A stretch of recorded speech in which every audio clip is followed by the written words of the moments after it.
Job, chapitre 34. Élihu reprit et dit: Sages, écoutez mes discours. Vous qui êtes intelligents, prêtez-moi l'oreille.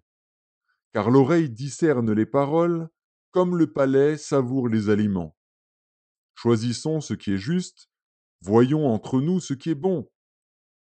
Job dit: Je suis innocent, et Dieu me refuse justice. J'ai raison, et je passe pour menteur. Ma plaie est douloureuse, et je suis sans péché. Y a-t-il un homme semblable à Job, buvant la raillerie comme l'eau, marchant en société de ceux qui font le mal, cheminant de pair avec les impies? Car il a dit: Il est inutile à l'homme de mettre son plaisir en Dieu. Écoutez-moi donc, homme de sens, loin de Dieu l'injustice, loin du Tout-Puissant l'iniquité. Il rend à l'homme selon ses œuvres, il rétribue chacun selon ses voies.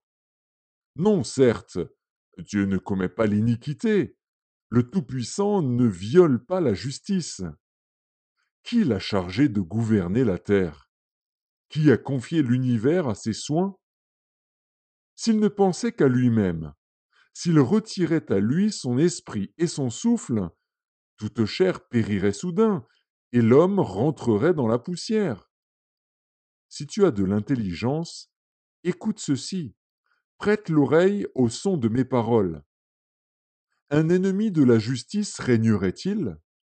Et condamneras-tu le juste, le puissant, qui proclame la méchanceté des rois et l'iniquité des princes, qui n'a point égard à l'apparence des grands et ne distingue pas le riche du pauvre, parce que tous sont l'ouvrage de ses mains? En un instant, ils perdent la vie au milieu de la nuit, un peuple chancelle et périt. Le puissant disparaît, sans la main d'aucun homme. Car Dieu voit la conduite de tous, il a les regards sur les pas de chacun. Il n'y a ni ténèbres, ni ombre de la mort, où puissent se cacher ceux qui commettent l'iniquité. Dieu n'a pas besoin d'observer longtemps pour qu'un homme entre en jugement avec lui. Il brise les grands sans information et il met d'autres à leur place, car il connaît leurs œuvres. Il les renverse de nuit et ils sont écrasés. Il les frappe comme des impies à la face de tous les regards.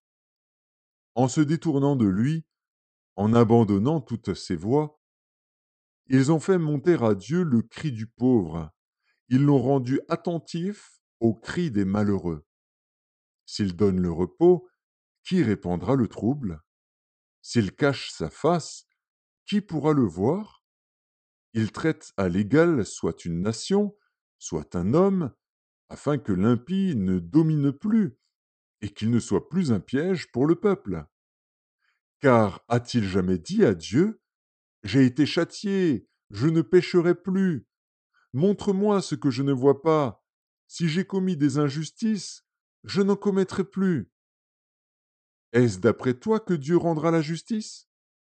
C'est toi qui rejettes, qui choisis, mais non pas moi. Ce que tu sais, dis-le donc. Les hommes de sens seront de mon avis. Le sage qui m'écoute pensera comme moi.